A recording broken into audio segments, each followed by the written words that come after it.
Welcome to Digging Deeper with Backyard Farmer. I'm your host, Kim Todd. On Digging Deeper, we have in-depth discussions with extension and industry experts about those important landscape topics.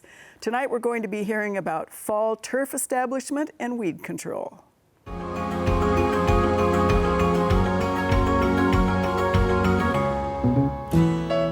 Thank you for joining us once again for Digging Deeper with Backyard Farmer. Each week on our live show, we hear questions about controlling broadleaf weeds in our home turf. The bad news is the spring and summer are not the best time to control them. The good news is with fall coming up, you'll be in the prime season to take care of the weeds and to get that new lawn established or renovate that old one. So here we have Extension Turfgrass Specialist Roch Gaussoin to tell us exactly how to do that. Thanks, Kim, and thanks for the invitation. You know, we're coming up to the time when it's going to be perfect for seeding. We like to see lawns overseeded or renovated, and we'll describe what that means, in the fall. Spring establishment is a possibility, but at the end of the day, we have to fight weeds in the spring, and we'll talk about that a little bit as well. But let's think a little bit about what you're going to do. Why would you say completely redo? You know, destroy the existing lawn and come in and reseed, or why would you not consider overseeding in a lawn that maybe doesn't have the issues that a complete renovation would require? So the steps are relatively simple as long as you follow them all, and at the same time, the ones that we would say for overseeding into an existing lawn that you're not trying to eradicate what's there, are about the same as starting from scratch. And this could be a new homeowner, or it could just be a lawn that's gotten tired. It's an older variety, and we'll spend a little bit of time talking about varieties and why you want to consider shifting even species. But there's a lot of steps involved, but they're all relatively simple, and from an agronomic standpoint, makes sense. You're establishing a perennial crop, and you want it to be there for a while, so that you're going to have to take the necessary steps. If you do this, we can't guarantee it, but we can pretty much assure that you're going to have the best opportunity for the best lawn in the neighborhood. So when we talk about old, when we talk about old trees, we might be talking about 100 years if you're a cottonwood or 500 if you're an oak. What's an old lawn? So we do it based my recommendation is based on the cycle of plant breeding. And so it takes anywhere from 10 to 15 years to develop a new variety. So 15 years ago, there were grasses that were being developed for drought tolerance and shade tolerance and disease tolerance and even insect tolerance.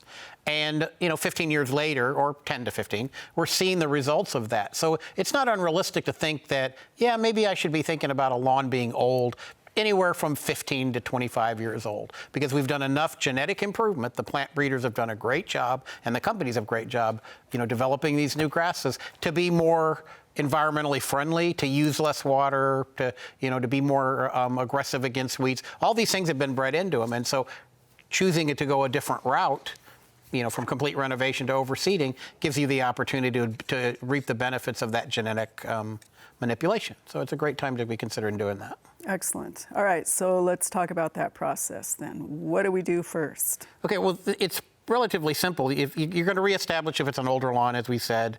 If the surface grade needs work, you've got some low spots. Those low spots never support plant life very well, including turf. And maybe you're doing a whole new landscape, and you want to put in some wildflowers and some pollinators, and you still want to have sort of a traditional lawn in a portion of it. Those would all be reasons to consider a complete renovation, start from scratch. The first thing you've got to do is choose what you want to plant. What are you trying to do? And there are pluses and minuses of all the cool season grasses. Kentucky bluegrass for years was thought of as being, very disease intolerant and, hard to manage and requires way too much irrigation. And tall fescue was the savior, right? It was going to come in and help us out. But at the end of the day, we're finding out that they both have their pluses and they both have their minuses. So make your choice based on that. And there's plenty of information on our website as well as other university websites where you can get good research-based information. You have to decide whether you want a blend, which would be multiple cultivars of the same species, like a tall fescue blend, or you want to talk about whether you want a mixture. Do you want to mix a little bit of bluegrass with that tall fescue to give you the benefits of both grasses? And that's actually what we normally recommend. In my lawn in Lincoln was originally bluegrass. I overseeded with improved tall fescues, and now it's a pretty good mix of older bluegrasses and newer tall fescues. And I manage that grass with the minimal amount of care and and upkeep. So that's all the things that you need to decide on the front end of that. And once you decide that, you need to go into your garden stores or go into your seed dealers, and there's plenty of really good seed dealers, and see what's available. You know, you may hear about online, or you may find something in an ad on TV or something, or in a magazine that talks about the newest and the best, right? The newest and the best grasses that are out there. But really, you got to make sure you can get it. And you can get a lot of these online, right? You can find these online and purchase them online. But we'd really like you to buy it from a local grower or a local seeds person, because they are trying to use the varieties that we've tested in eastern Nebraska, and to a limited extent tested in western Nebraska via the operations of Tony Koski at Colorado State, right? So there's a lot of reasons. There's a lot of reasons to consider the grasses, but buying local has a lot of possibilities. Then once you find out what's available, so it's going to be a little bit of homework, right? You go to a website, NTEP, for National Turfgrass Evaluation Program.org. It's not a com, it's not an edu, it's an org site. They have the information on pretty much every cultivar that's ever been developed and has been tested. They have that information on that site. So you can type in the name of the varieties that you have and look at the cultivar names on the label. Don't look at like a trade name, but look at the cultivar name, and you can get the information on adaptability to this region. If we've tested it at our research sites, it'll be listed there. They have it by state, they have it by region, they have overall information about everything, including disease tolerance and all the things that you want to see, spring green up, pretty much anything you can imagine. Now, it's not the, like the most exciting of websites, and the nice thing is that it's ran by the federal government. There are no ads on it, so you're not having to constantly look at, well, is this real or is this not? And it's all research-based. So you go to that site and you say, oh, look, here's the varieties, and you can search by name. Here's the varieties that I can get locally, and look, it did really well in the trial, or it didn't. And then you'd have to decide based on that list of availability which one you want to get. So it makes a ton of sense to me. I mean, really straightforward and research-based. So since some of us are sort of, okay, I've got a seed now, I'm going to go buy the seed, I'm going to grab it, I want inexpensive. They're not looking at the blend, they're not looking what's in it, they look at two things. They look at, is it, maybe people understand fescue versus Kentucky bluegrass. What are the downsides of not buying what you have in your hand? Yeah, that was a perfect segue, and I appreciate that, Kim, more than you know. When you buy seed, it's going to have a label on it. By federal law, it has to have a label on it. And the label can be white, which just means simply this is the white seed label, and it has some information on it that may have value. But this has not gone through any kind of testing. So I'm not saying this seed is questionable, but it isn't certified. And that's what a white seed tag indicates. This is a tall fescue cultivar called Hudson. There's really good information on there about germination and purity and how much weed seed's in it and that sort of thing. And these were mocked up by the Nebraska Crop Improvement Association for me. So this isn't really a real label. We certainly didn't want to throw anyone under the bus today. But this isn't the label you want. And this is what you're going to find in the majority of your big box stores and even hardware stores, is a white label. I'm not saying they're bad. I'm just saying that you're not assured that what's in this bag is what it says is in that bag, right? Now, the blue tag, as it indicates, looks much more official. It says certified seed on it. What this means is that variety has gone through a barrage of tests on germinability, purity in the seed bag, and it's tested once after it's blended. So you know that once it was put in that bag that you purchased, you know that this information is correct. And when seed is certified, there are federal standards as well as state standards for what can be in there in terms of noxious weeds or inert objects and that sort of thing. So you want a blue tag certified seed. So this would be a single one. And then here's a named blend, in this case called Preferred Turf. Preferred Turf is, a name we fabricated, but you look, and it's basically 3 tall fescue varieties and the proportion that they are in there. This is, at the very least, you want to make sure that you do this, right? You want to make sure that you do this. Get blue tag certified seed. Okay, so we've decided what we want to do. We've decided what we want for our lawn. What if our lawn is pretty much mostly weeds. What do we do? So now, you go out and you measure your lawn, right? Before we get to that point, but you go out and measure your lawn, find out how big it is, and get your seed purchased, right? And there's seeding rates online and that sort of stuff, and on our website as well. But if you have pretty much a weedy lawn, in the fall, it's a good time, just spray it with glyphosate, right? Burn it down. And you can leave that residue on the surface, and if you started spraying now and then did it again, you would be perfectly timed for that first week in September to, that's my phone and I apologize. Uh-oh, a phone. So we're hoping that the phone is not an emergency of any sort. No, but and that's my bad, and I should have done it to begin with, and that's very unprofessional of me, but go figure. Okay, so we were talking about getting that all eradicated with glyphosate, and then you can lightly till it if you want, but that just brings more weed seed up. So you really don't want to do that. And so in that case, you probably want to do some raking and stuff and move some of the debris around. If there's an older variety that you're trying to eradicate, you might want to consider mowing down really short before you do it. Spray it, and then right before you seed, mowing down really short, because the key is here, this little tiny seed, grass seed is very small, needs to find the soil. And what all the physiology books say, it needs to be in intimate contact with the soil. I love how they word that, because it seems a little bit colloquial for me, but it has to touch the soil. And so one of the first things we recommend, whether it's a renovation or a reestablishment, is that debris is going to be on the surface. You've sprayed it with Roundup if you want to eradicate it, or maybe you haven't. Maybe you're simply overseeding. So you go in and you mow that down. You want to get rid of as much of that surface as you can. And audience, if you have the time to mow your lawn with a pair of scissors, you either have a really, really tiny lawn or you are really bored at home. But we also want to make sure you're watching us on Facebook Live. This is great. We love to have your comments.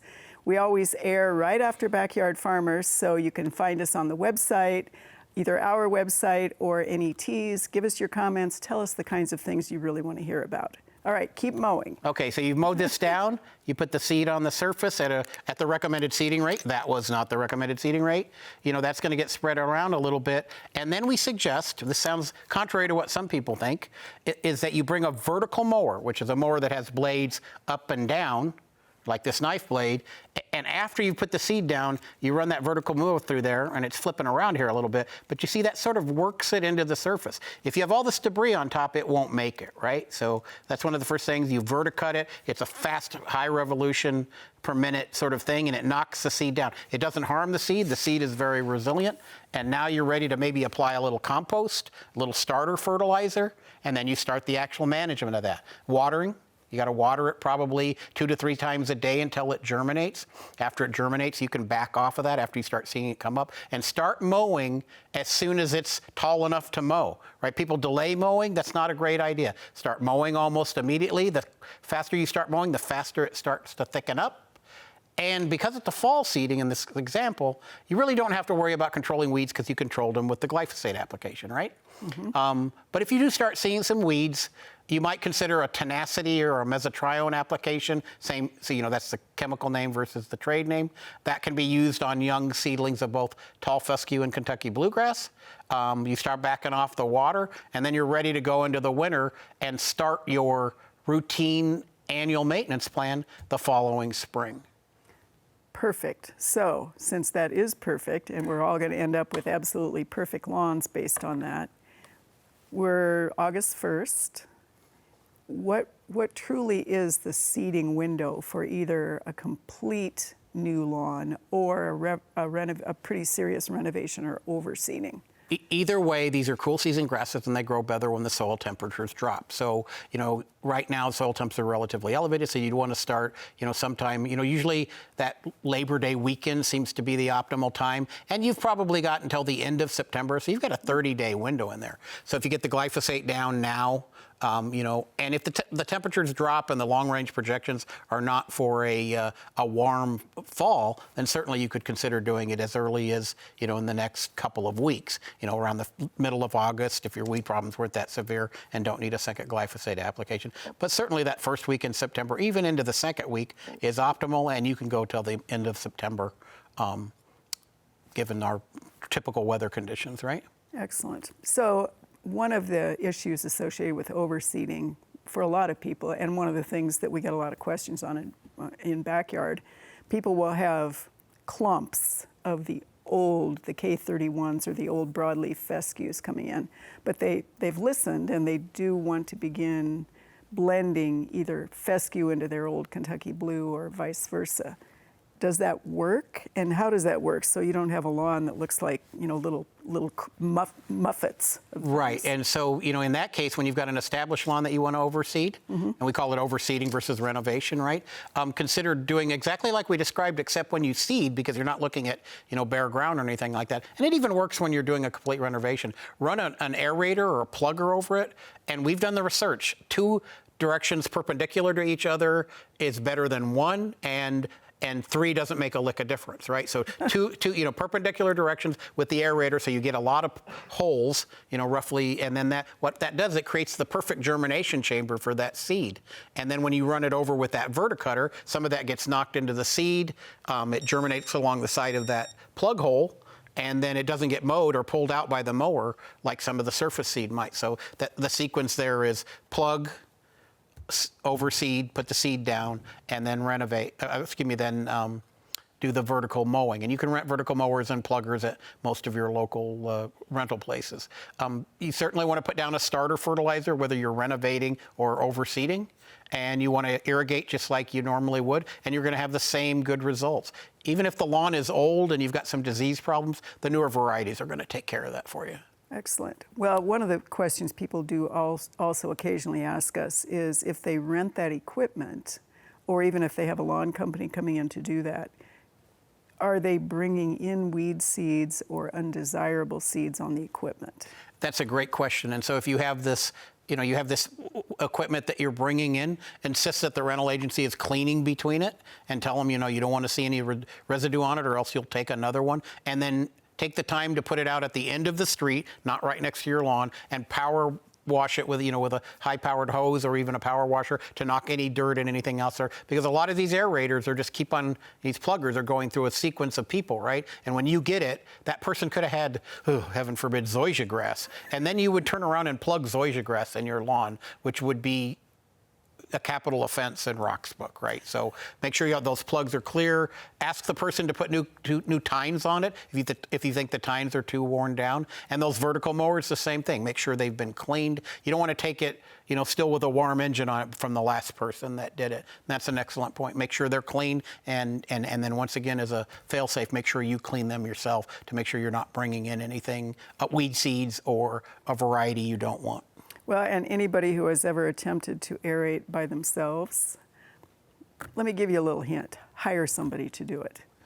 Although I would say that they have the new ride-ons, so they call them Surrey types. That's true. And they they pretty much pull you around the lawn. Yeah. And I can honestly say I haven't aerated with one of those. These? Yeah, it's like the old weight loss machines, where you wrap the thing around your belly. I don't think they actually work, and you just you get the broken, you get shook up really, and you wake up the next morning and you don't move. You're just so wrecked. But these Surrey ones, the SURRY ones that you can rent at most of the rental agencies, they're really nice because they pull you around, right? And it's actually the forward motion of the tines that do that, and they also have hydrostatic drive so you can back up, because the old ones you couldn't back up. How many times did you just turf one and then you're like, how do I get this out of this hole that I've created? Exactly. No, but that's a really good point. Excellent. Well, we only have about 1 minute left, so buffalo grass in the fall is a way late thing, right? It's late for buffalo grass, and so if we're going to seed buffalo grass, you got to do it in the spring. Spring seedings, even for buffalo grass, are problematic because we have to fight with those weeds, but tenacity is safe on, or mesotrione is safe on buffalo grass. And then the last thing I would say is there is the old school dormant seeding. You can do it with cool season and warm season grasses. Wait till the chance for germination is non-existent. So we're talking about November. Prep the ground beforehand. Double aerate, get the seed into the ground, drag some compost over the top, and then the next spring you're all ready to go and take advantage of those spring rains. So dormant seeding works really well, because often spring are met with failures primarily because you can't get seed into the ground because the ground's wet. Excellent. Well, and unfortunately, that is all the time we have for Digging Deeper with Backyard Farmer.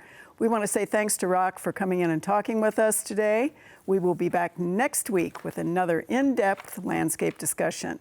And be sure to watch Backyard Farmer live every Thursday at 7 p.m. Central on NET. Thanks for digging deeper with Backyard Farmer.